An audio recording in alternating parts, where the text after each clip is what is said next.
Oke, selanjutnya kita pelajari bagaimana cara memprogram diagram garis dengan Java XML.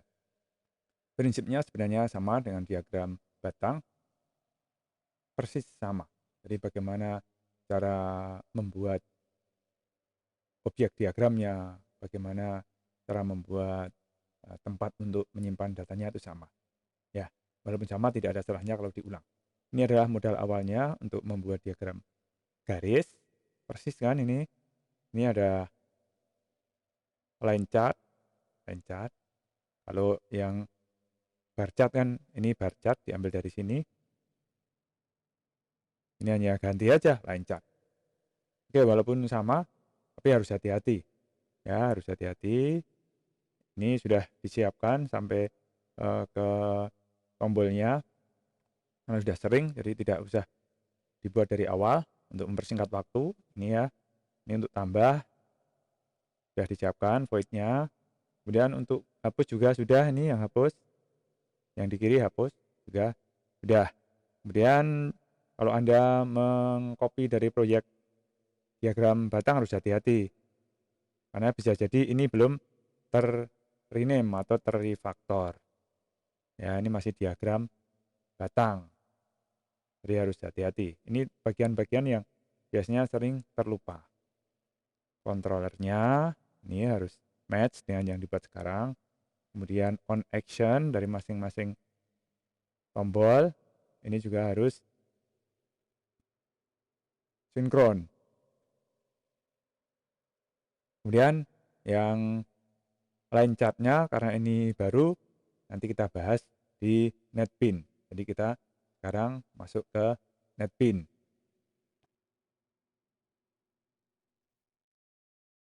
Oke, ini line chart.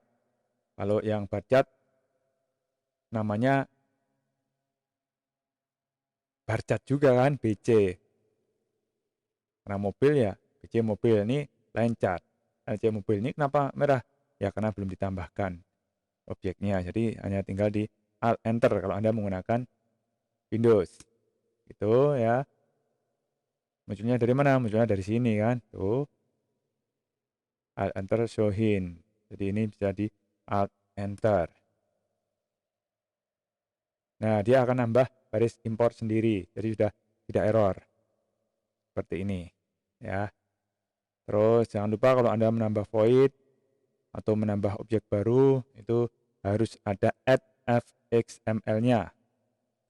Seperti ini.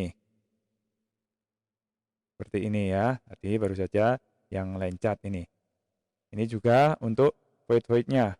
Jadi tidak bisa add fxml-nya satu untuk banyak, tidak bisa. Oke, kita mau nambah untuk void-void yang terkait dengan data. Tapi jangan lupa, kita harus deklarasikan dulu tempat untuk menyimpan data-data bagi line chart itu. Kita menggunakan xychart. xychart.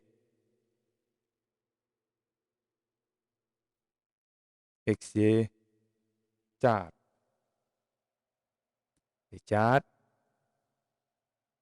series. Biasanya ya, series.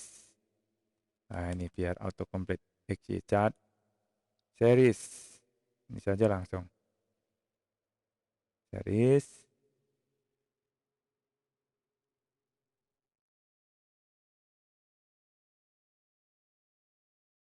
Kemudian ini tipenya string dan integer.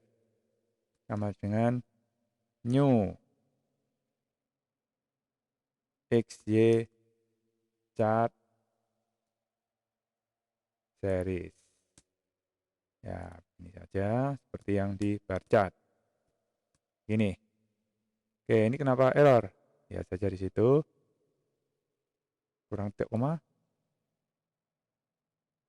Ya. Jadi tinggal di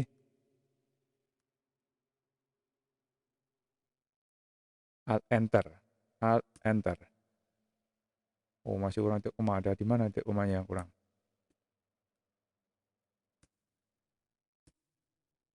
Koma. Ya, lebihan 1. Ternyata tutup kurungnya. Ini di Alt Enter. Bentar. Karena XY chart-nya belum ditambahkan.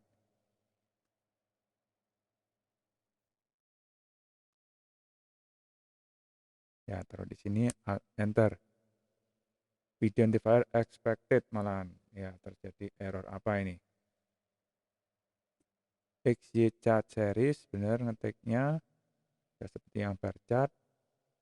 New XY. Oh, ini belum ada namanya. Ya, belum ada namanya. Diinstansiasi tapi tidak ada namanya. Series begini. Nah, ini sudah bisa sekarang. Ini kan deklarasi. Deklarasi dari objek series. Termasuk kelas XY chart series. Jadi ini dilihat lagi. Ada errornya tidak? Tidak ada. Jadi XY chart-nya sudah otomatis masuk seharusnya. Ini sudah otomatis masuk. Oke, kalau sudah begitu berarti sudah bisa diinisialisasi di sini. Jadi ketika masuk pertama kali datanya sudah ada misalnya. Jadi ini kita tambahkan satu persatu seperti yang ada di bar chart. XY chart series.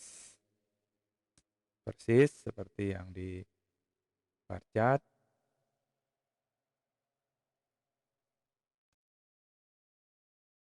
Oh, ini malah deklarasinya, bukan deklarasinya ya. Tapi XY chart-nya sendiri kan sudah di kelas. Jadi series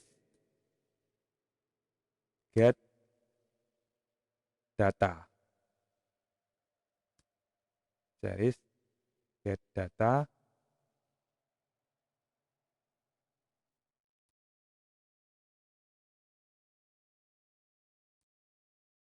Ya, add dalam kurung. Ya, siap diisi data. Diisi dengan new. New apa? Diisi dengan new XY chart.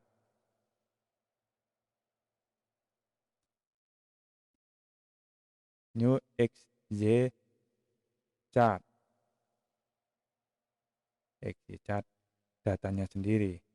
Klik tidak mau, enter data.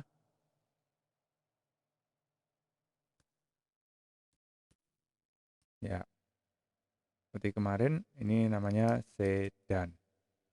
Dan 100. Tutup kurung. Tutup kurungnya ada 2, benar. Tidak koma. Ya, sudah benar. Ini bisa di copy. Oke, datanya sudah nambah, cukup 3 saja. Sekarang harus dikaitkan dengan chartnya. Chartnya namanya line chart mobil. Aduh, titik. Oke, siap dikaitkan. Itu dengan get data. Get data begitu. Terus seriesnya itu sendiri ditambahkan ke sana. Add. Ya, ini series. Oke. Jadi ini kalau dijalankan seharusnya sudah tampil 3 garis sebagai diagram. Ya, ini di run.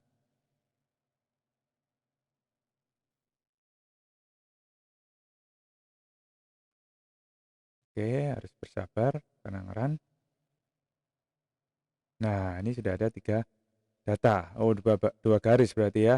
Ya, karena ada 3 data berarti ada 2 garis yang menghubungkan. Ini bisa ditutup untuk melengkapi void yang tombol. Kita bisa mengcopy saja yang ada di sini, salah satu. Ini kita copy. Untuk yang tambah, copy.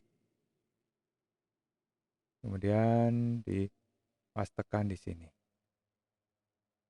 Untuk yang tambah. Oke. Ya, sudah masuk. Tapi ini harus berbeda datanya. Katakan ini seperti kemarin. Tong gitu. 500.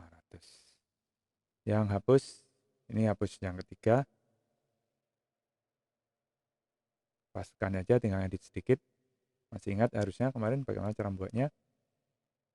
Ini untuk add. Berarti untuk menghapus, titik. Nah, remove. Indeksnya pilih yang ketiga, yang terakhir. Jadi biar nambah kurang kalau gantian. Simpan. Kemudian di run. Oke. Ya, ini ada 3 hasil inisialisasi sejak awal ada, atau bisa juga ini di load dari tabel view, satu persatu datanya bisa di-add-kan.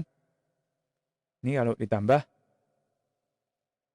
ya tambah yang trontung 500. Ini kalau dihapus, tapi ini contoh sederhana. Jadi nambahnya hanya bisa itu saja, nguranginya juga hanya pada posisi yang keempat atau indeks ketiga. Karena ini dimulai dari indeks 0, ini 1, 2, dan ini 3. Hanya bisa begini saja. Kalau ingin dengan data yang real, ini juga ingin berpindah posisi indeksnya, yaitu hanya masalah variabel. Bisa dimodifikasi sendiri dengan mudah.